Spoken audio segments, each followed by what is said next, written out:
नमस्कार, जन TV news में आप सभी का स्वागत है। मैं हूं प्रभात। बड़ी खबर आ रही है जयपुर से। जयपुर के एसएमएस अस्पताल के ट्रॉमा सेंटर के आईसीयू में आग लगने की खबर है। देर रात ये आग लगी थी और हादसे में 1 दर्जन से ज्यादा मरीज उस वक्त वहां पर मौजूद थे। बताया जा रहा है कि इनमें से करीब 8 मरीजों की मौत हो गई है। 3 महिलाएं इनमें शामिल बताई जा रही हैं। रात 11:20 पर यह आग ट्रॉमा सेंटर में न्यूरो आईसीयू वार्ड के स्टोर में लगी थी। यहां पर पेपर और आईसीयू का सामान के साथ ब्लड सैंपलर ट्यूब्स रखे हुए थे। ट्रॉमा सेंटर के नोडल ऑफिसर और सीनियर डॉक्टर ने बताया कि शॉर्ट सर्किट से आग लगी है। हादसे के समय आईसीयू में 11 मरीज थे। उसके बगल वाले आईसीयू में 13 मरीज थे। अलार्म बजते ही टीम मौके पर पहुंची। पूरे वार्ड में धुआं भर चुका था। अंदर जाने का भी कोई रास्ता नहीं मिला और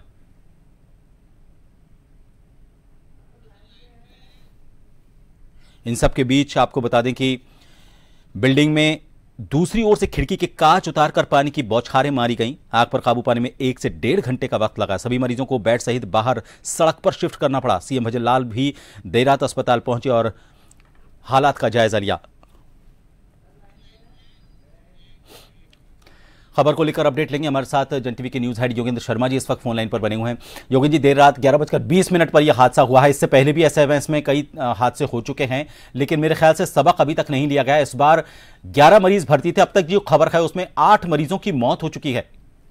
बिल्कुल, ये बड़ी दुखद घटना है और सबसे बड़ी तो मुझे लगता है कि इसमें कहीं न कहीं लेकुना भी रहा है, क्योंकि 11:30 बजे जब एक पेशेंट के वहां जो परिजन थे उन्होंने कहा कि भाई स्टोर के अंदर आग की चिंगारियां दिखाई दे रहे हैं, तो अगर उसी वक्त समझ जाते तो उसके बाद में धुआं इतना होता चला गया। क्योंकि देखिए, जो मेडिसिन वगैरह होती हैं उनमें भी कुछ इस तरह के केमिकल्स भी होते हैं और कागज भी होता है वहां पे, और भी चीजें होती हैं, तो उससे आग में काफी धुआं ज्यादा हुआ वहां से, तो कि लोगों का कुछ दम भी घुटा है। 8 लोगों की मौत हो गई, क्योंकि ट्रोमा में वही पेशेंट होते हैं जो बहुत सीरियस पेशेंट हैं।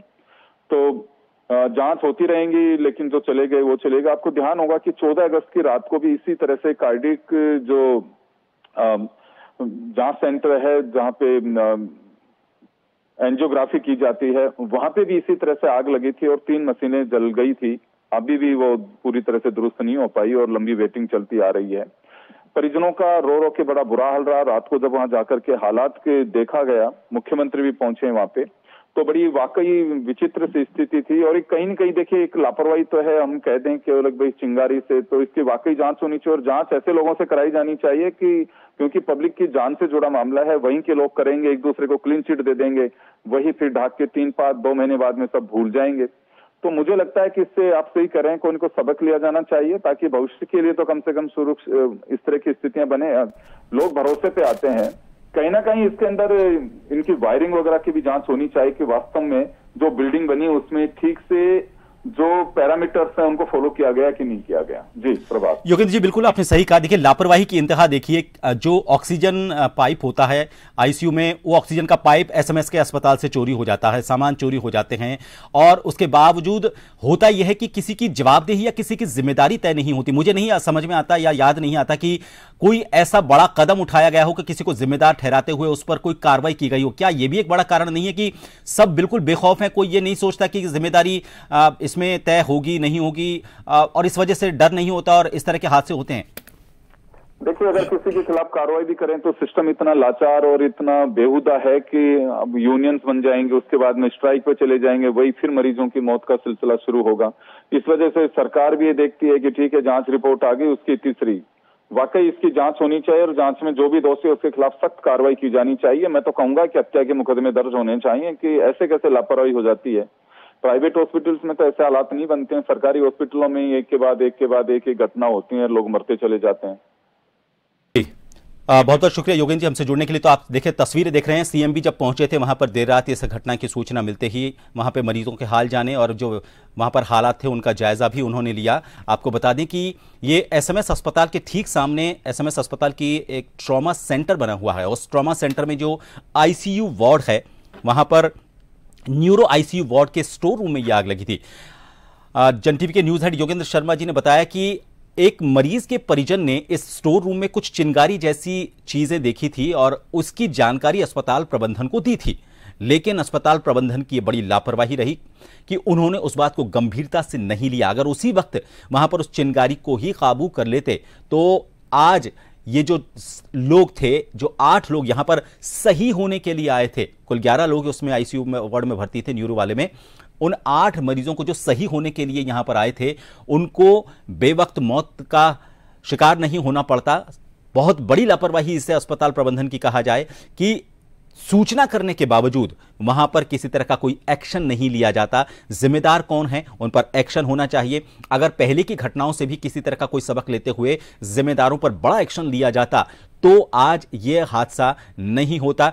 हो सकता है कि आने वाले वक्त में जांच रिपोर्ट आए और यह कहा जाए कि चूंकि केमिकल वहां पर मौजूद थे, दवाइयां वहां पर मौजूद थे, इसलिए वहां पर यह आग लगी। लेकिन यह पहली बार नहीं है कि स्टोर रूम में इस तरह की दवाइयां या फिर चीजें रखी जाती हैं। स्टोर रूम में यही सामान रखा जाता है, तो ऐसे में क्या प्रोटोकॉल का पालन करना होता है वहां पर? अग्निशमन यंत्रों की बात करें या फिर अगर किसी तरह की कोई सूचना वहां पर आती है तो सूचना पर क्या एक्शन लिया जाना चाहिए, तो कौन सा कोड, अगर मेडिकल की टर्म में हम बात करें तो कौन सा red code, black code, yellow code, कौन सा कोड वहां पर पूरे अस्पताल में लागू किया जाता है कि ताकि तुरंत अस्पताल प्रबंधन एक्शन मोड में आ जाए, समय रहते अग्निशमन विभाग को सूचित कर दिया जाए ताकि इस तरह के हादसों को रोका जा सके। उम्मीद की जाती है कि इस हादसे के बाद अब ऐसा कम से कम कोई हादसा नहीं होगा जिसकी वजह से लोगों की जान जाएगी। जो लोग सही होने के लिए बड़ी उम्मीदों के साथ अपने मरीज को परिजन यहां पर लेकर आते हैं, और आईसीयू ऐसी जगह होती है जहां पर मरीज चलने फिरने तक की स्थिति में नहीं होता, अपने होशो हवास में नहीं होता, क्योंकि वो बहुत गंभीर हालत में होता है। तो ऐसे में वो मरीज खुद भी अपने आप को बचाने के लिए संघर्ष करने की स्थिति में नहीं होता। आईसीयू में किसी और को, मरीज के परिजन को भी होने की इजाजत नहीं होती। ऐसे में वो क्या करे? तो बहुत जरूरी है कि यहां पर जो मेडिकल के प्रोटोकॉल्स हैं उनका गंभीरता से पालन हो, जो जांच आए उसमें जो जिम्मेदार हैं उन पर बड़ा एक्शन हो ताकि इस तरह के हादसों को रोका जा सके।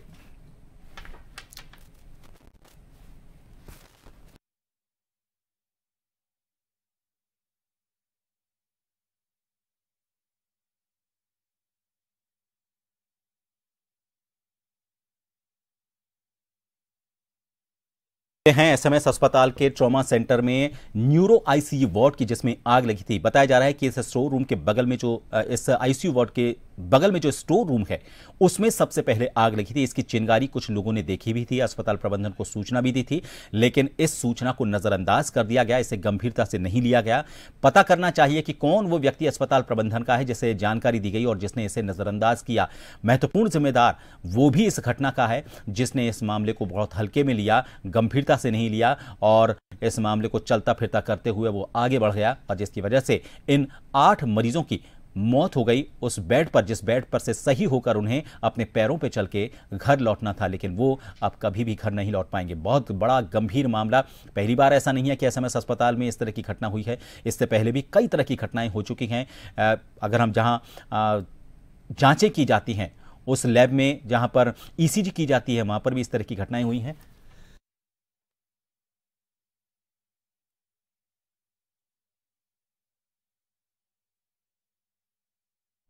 फिलहाल इस बड़ी खबर के साथ इतना ही। नमस्कार।